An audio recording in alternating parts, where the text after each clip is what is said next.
What's going on, everybody? Dylan with Magickal Chams here. In this video, I'm going to be showing everybody what I think is the most simple way to put together a chameleon enclosure.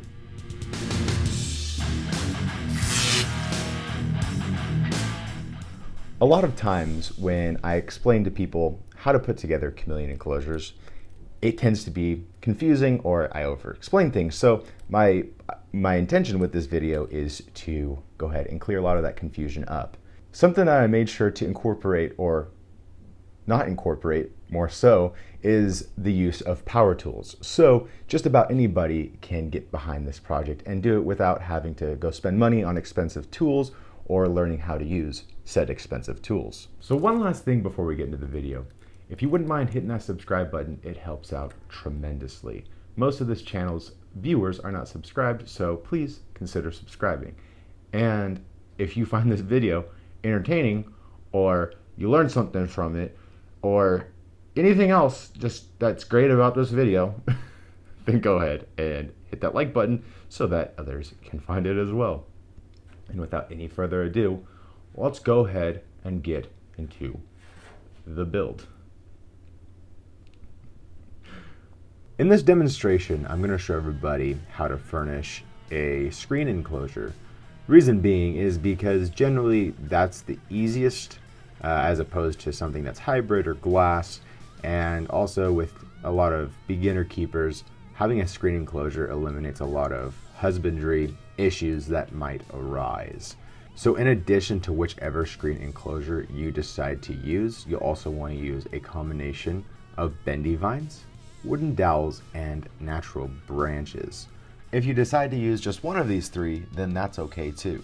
You'll also want to get a substrate tray or a dog crate tray, some sort of tray that is larger than the footprint of your enclosure. You'll also want to use some sort of plants. You can use artificial or real, or a combination of both.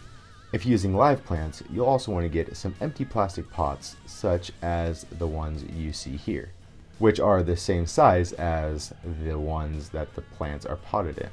You'll also want to get a heat dome as well as a heat light, and then you'll want a T5 UVB hood with the T5 light in either 5.0 or 6% strength. You'll also want to get something that you can use to elevate the enclosure, such as these rubber furniture cups, or as I'm using in this video, 1/2-inch PVC with 1/2-inch PVC caps and 1/2-inch PVC connectors, and then you'll want to get some sort of small zip tie. And lastly, you'll want to get some sort of marker or writing utensil. As far as tools, if using PVC, you'll want to get a PVC cutter. You'll want to get a pin vise, some floral wire and wire cutters, as well as a junior hacksaw and tape measure. To start, you want to build your enclosure according to the manufacturer's directions. From there, I start to imagine what the setup of the enclosure is going to be. And sometimes I'll even get a pen and paper and do a sort of sketch, a little rough sketch to kind of get an idea of how all of the items that I have are going to fit within the enclosure. For the first phase of this enclosure build, I'm going to use various sizes of wooden dowels as well as these willow branches. The wooden dowels can be found at either the craft store or the hardware store, and then these little willow branches come from Michael's Arts and Crafts. When starting your enclosure, you want to take into account two very important branches and get those installed first. The first is the heat basking branch, and the second is the UVB basking branch. You want to ensure that you get these two branches installed first so that you have enough room for them and so that you don't overlook them. As I said, these two branches are the most important because they will ensure that the chameleon has optimum health. I'll delve into all the details behind that later in the video. With that being said, I then start to install these branches. I hold the dowel or the branch up to the cage where I plan to install it, and then make a mark with a Sharpie of where I want to cut that branch or dowel. You could also use the tape measure and measure out the branches if you'd like, but I find it a lot easier just to kind of wing it here. Next, I take what's probably the most intimidating tool out of the bunch of this video, and that is the junior hacksaw. These are fairly inexpensive, running about $4 and change plus tax at Home Depot. The teeth on this are not very aggressive, so I don't find that it's very dangerous to use. So I feel that this little saw is pretty intuitive to use and doesn't need much explanation. Basically, you're going to use this saw to cut the branches and the dowels wherever you mark them. I then double check the branches and make sure that they are the right size for where I want them placed. And then I take this tool that's called a pin vise, which is essentially a little hand drill, if that makes sense, a non-battery powered drill that's super easy to use. And I use that to drill holes in either end of the dowel or branch. Whenever I furnish chameleon enclosures, I find that a pin vise or a drill fashioned with a drill bit is probably the most important tool of them all. Once holes are drilled in both ends of the dowel or branch, it is then time to mount them inside the enclosure. For this, I get floral wire and wire cutters and cut off little strands of the floral wire. I then insert those strands of floral wire into each of the holes that I drilled. And then I put the branch inside the cage while feeding the floral wire through the screen, and then twist the floral wire from the outside of the screen the way you would with a bread tie to mount it. Once both ends are mounted with floral wire, I then get the wire cutters once again and trim off the excess floral wire. A little tip when using the floral wire to mount the branches is to make sure that the floral wire is not super tight around the screen to where the screen is bunching up. All you're trying to do here is make sure that that branch is securely mounted to the screen and won't move around or spin. I've used thumbtacks in the past to mount the dowels or branches from the outside of the screen, and that method still allows the branches to spin around, and I've seen chameleons spin around on branches when excitedly going for a cricket. With that being said, I continue to mount the rest of the branches in the enclosure. A general rule of thumb to consider when mounting branches is to think of how tall the chameleon will be or how far it can reach if stretched out on its hind legs. Obviously, this will be different for everybody based off of the age and size of the chameleon that you are making the enclosure for. Typically, I'll add more branches than I think is necessary and then adjust accordingly. And then as the chameleon gets older, I will remove branches so that they'll have enough space to move around within the enclosure. Now, I do mix up the sizes or diameters of the branches here because it's healthy for chameleons to have different sized branches to latch and grab onto. At a certain point, it can be difficult to continue to mount branches within the enclosure given the amount of space that you have left. Also, some of the ends of the natural branches are too small to drill holes into. My workaround for this is to use zip ties to mount the ends of those branches or dowels to branches or dowels already mounted to the screen inside the enclosure. And if you are planning on mounting any branches or anything in general within the enclosure, I do suggest using zip ties, as the cut ends of floral wire can be quite sharp and you don't want to harm your new little chameleon. Without driving myself completely mad, I get as many branches in there as I can whilst still being able to reach in and out with my big man hands.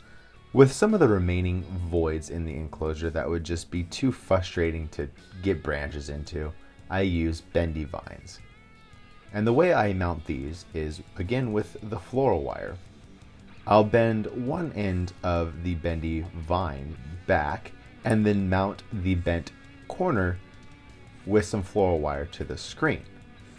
I then kind of randomly bend the vine within the cage and bend it around branches and just make it all swirly and fun and give it just a little bit of extra pizzazz so that it's not super linear with all the straight branches. Once I have both ends of the bendy vine mounted to the screen, I'll then use some zip ties to reinforce the length of the bendy vine on some of the dowels or other branches already mounted in the enclosure.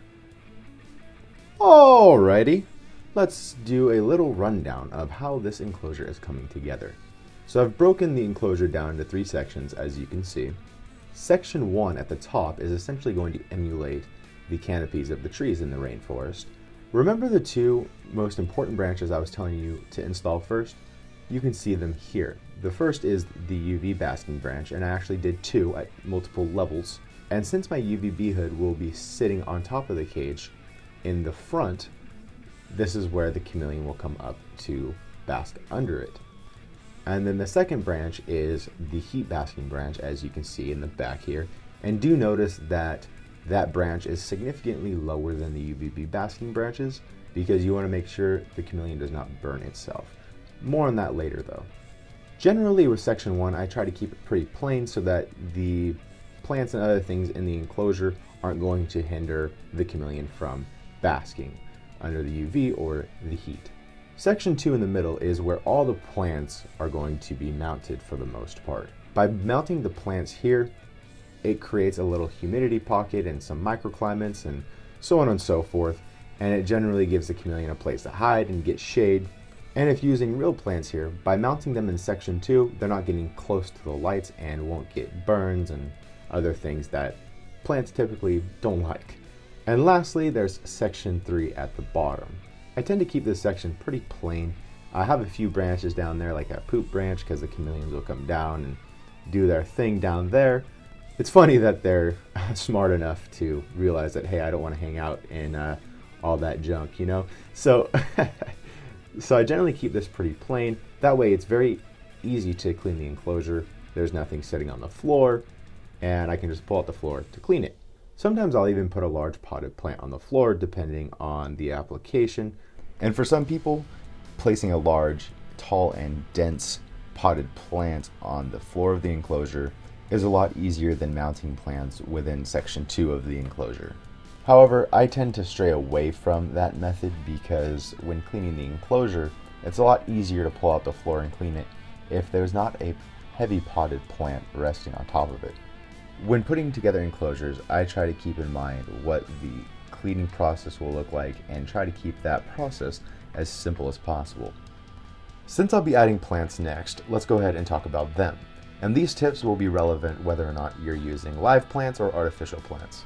Having any sort of plants in a chameleon enclosure is super crucial because that's how the chameleon will drink. When water is misted, little droplets will gather on the leaves of the faux or the real plants, and the chameleon will lap them up with its tongue.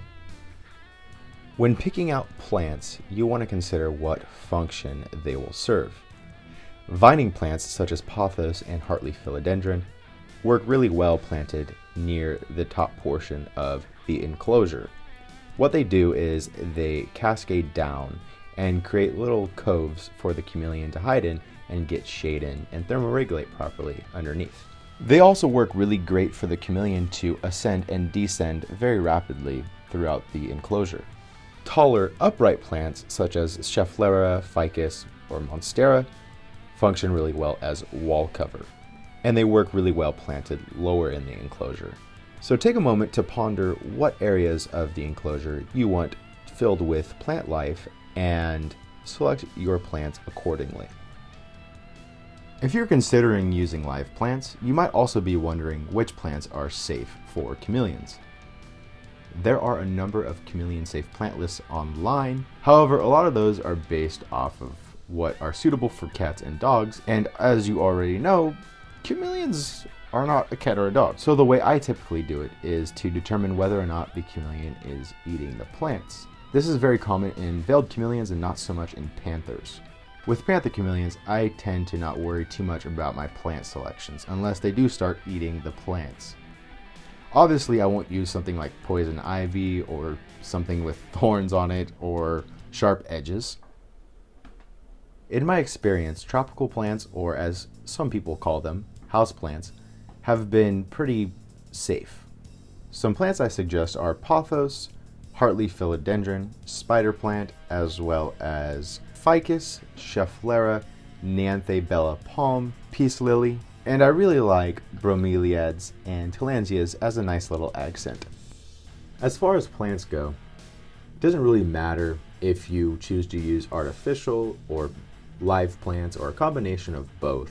I highly suggest the use of live plants if you're up to the task, because the chameleons generally behave a lot different and interact differently with live plants, and they tend to be happier in my opinion. But some people don't like having the headache of taking care of plants as well as the chameleon, so if you just want to use fake plants, that's cool too. As far as artificial plants go, I really like to get them from the craft store such as Michael's Arts and Crafts or Hobby Lobby. A lot of times they'll be on sale or there'll be a coupon for them online, and with those savings they tend to be less expensive than the reptile brands. And with the live plants, I've found that they're pretty cheap when you buy them from a plant nursery. You can also get them from Home Depot or Lowe's or places of the such. For this artificial pothos that I'm using, I'll take the base of it and bend the vines over and then stick it in the back left corner of the enclosure.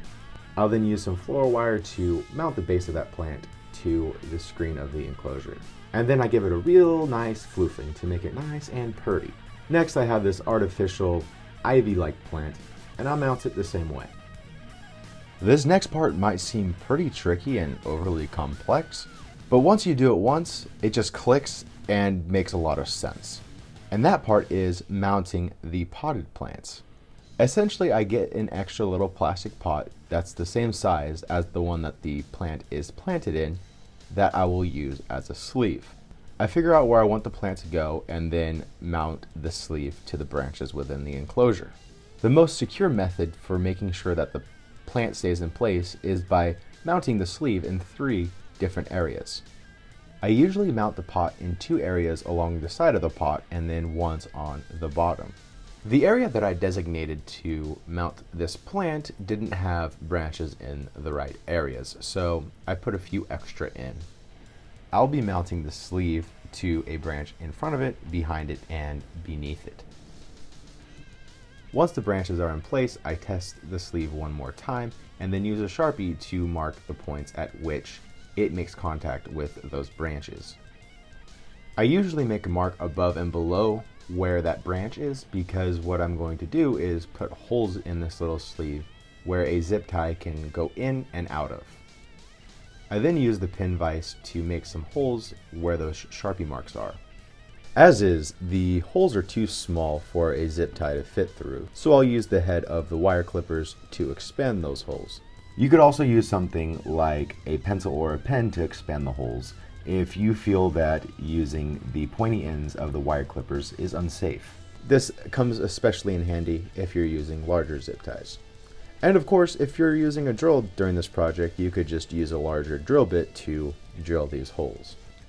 I then insert the zip ties starting from the outside and then swing it around the inside and feed it through the second hole so that both ends of the zip tie are on the outside of that sleeve.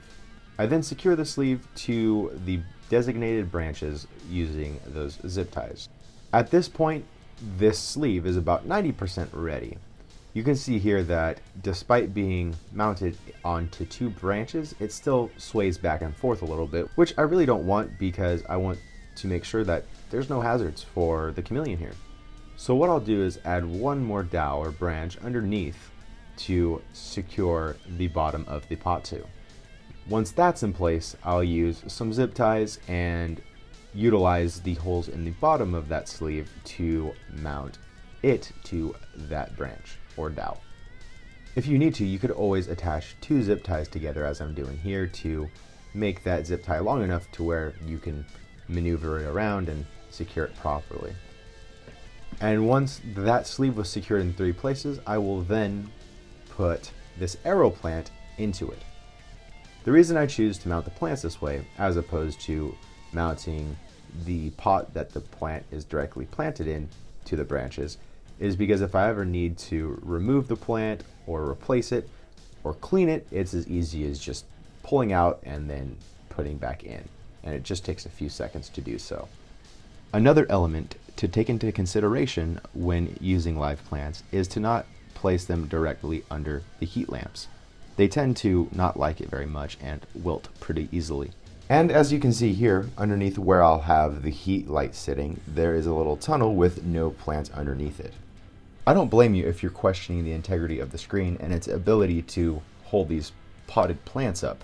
I integrate this method on the small and mid-sized enclosures I use, and even use larger potted plants, and I've never had an issue with the screen tearing or completely dropping the potted plant. Alrighty, now it's time for drainage. This particular part of a Chameleon setup is what I think perplexes people the most. It can be as complicated or simple as you make it to be. However, you just want to make sure that all the water that gets into the cage gets out and doesn't pool up at the bottom. With the use of misters and drippers, there tends to be a lot of water that just needs to exit the cage somehow. The method of drainage that I find to be the most simple is by elevating the enclosure off of some sort of tray that's larger than the footprint of the enclosure, thus allowing the water to drain out of the enclosure. Here I'm going to be taking an Exoterra substrate tray. This is just an extra one I had laying around that's larger than the footprint of the cage. I know ZooMed also makes them, as well as some other brands. You just want to make sure you buy the next size larger than the enclosure that you have. Alternatively, you could use something like a dog crate tray, which works great. If you wanted a simpler solution, the lid of a plastic bin will also work here, especially if you're using an enclosure that's similar in size to the ZooMed ReptiBreeze Extra Large. Being that there's no substrate tray larger than the extra large ReptiBreeze, dog crate trays and the lids of plastic containers come in handy here. In order to raise the enclosure off of the tray, I like to utilize 1/2" PVC. You could also use 3/4 or 1" PVC. I like 1/2" because it's the cheapest. You could also use something such as these rubber furniture cups under each corner of the enclosure to raise it up if you want something simpler than PVC. At any rate, I cut down the 1/2" PVC and use 1/2" PVC caps as well as 1/2" PVC tees to create a sort of deck that the cage can rest on. And then I sandwich that in between the tray and the enclosure.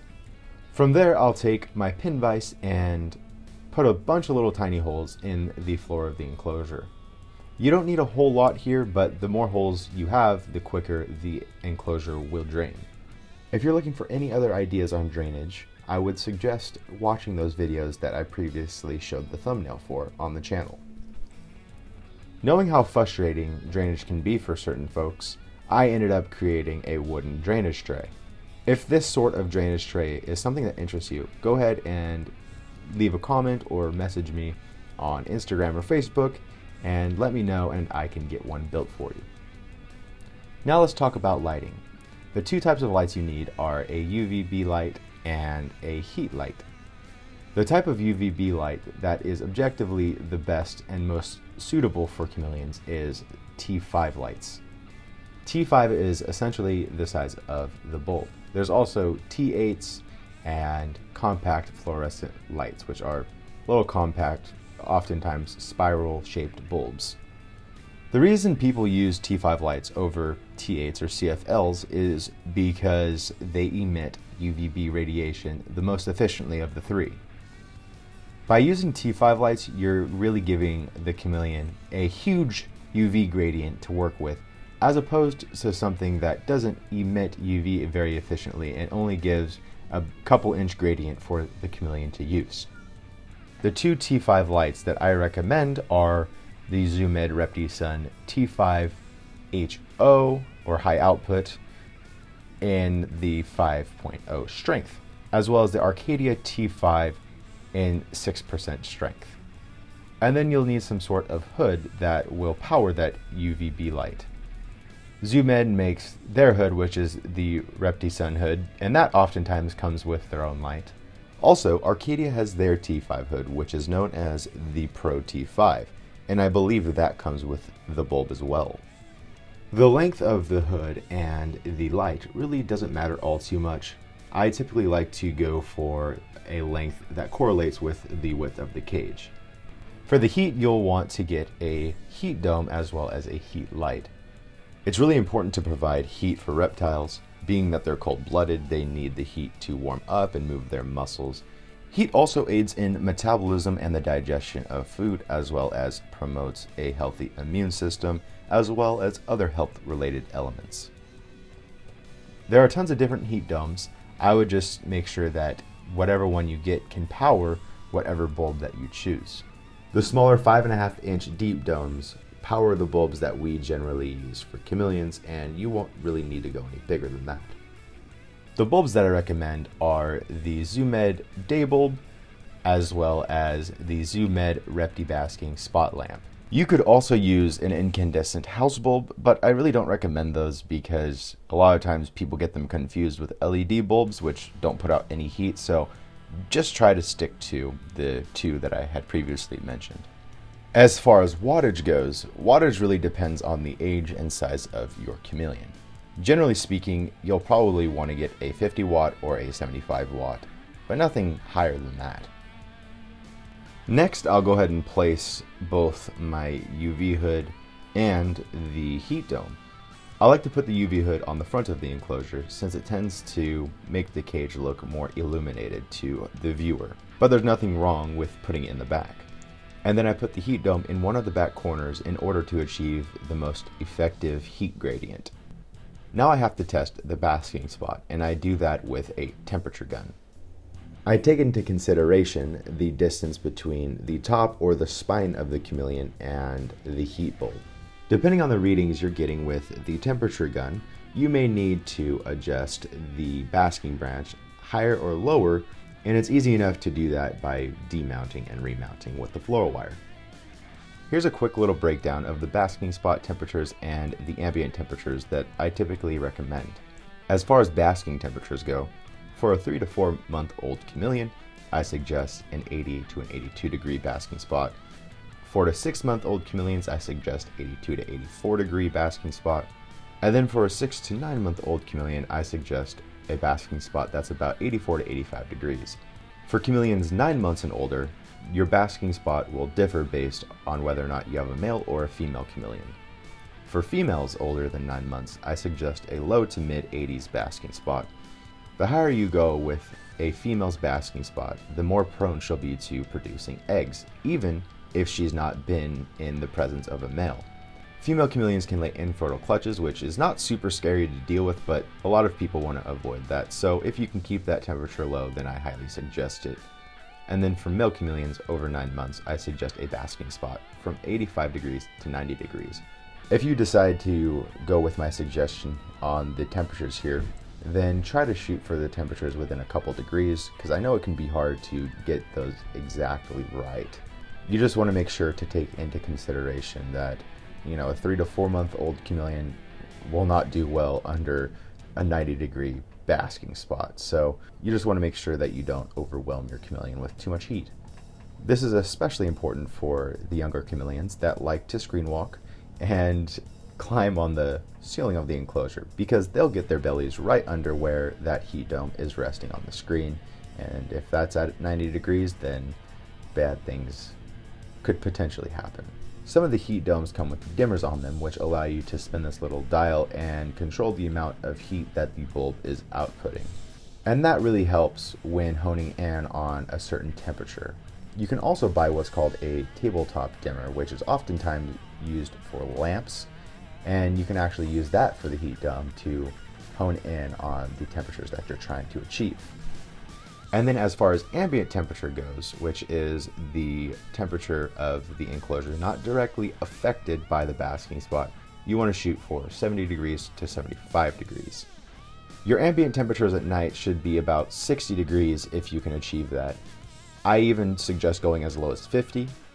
The most important thing here that a lot of people don't realize is that you do not want any lights on at night. Any sort of lights at night can disturb the chameleon's sleep, which you don't want. However, if your ambient temperatures are lower than 50 degrees at night, then the only exception to lights would to be using a ceramic heat bulb, which actually doesn't emit any light at all, just warmth. You can also use a space heater if your ambient temperatures at night are lower than 50 degrees. Typically, if you keep your Chameleon indoors, your ambient temperatures at night should be in range. And if you can't quite achieve that low of a temperature at night, just get as low as you can so that it differs as much as possible between that of the daytime ambient temperature. Well, that's just about it.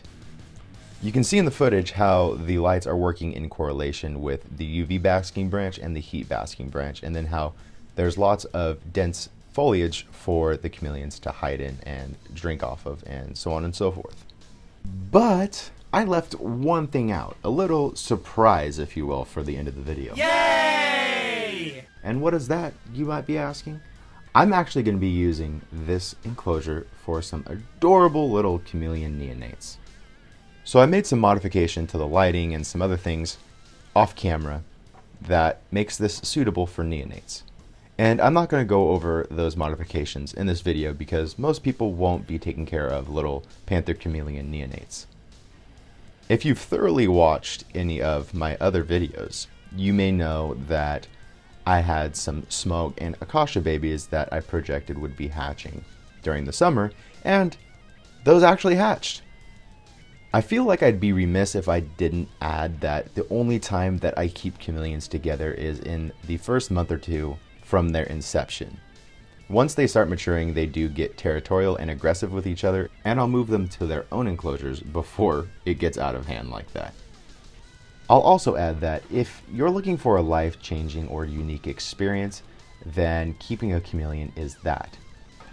If you're looking for a new cam companion, these little neonates will be ready to go to new trees in about 3 months or so, and you can reserve one now at magicalchams.com.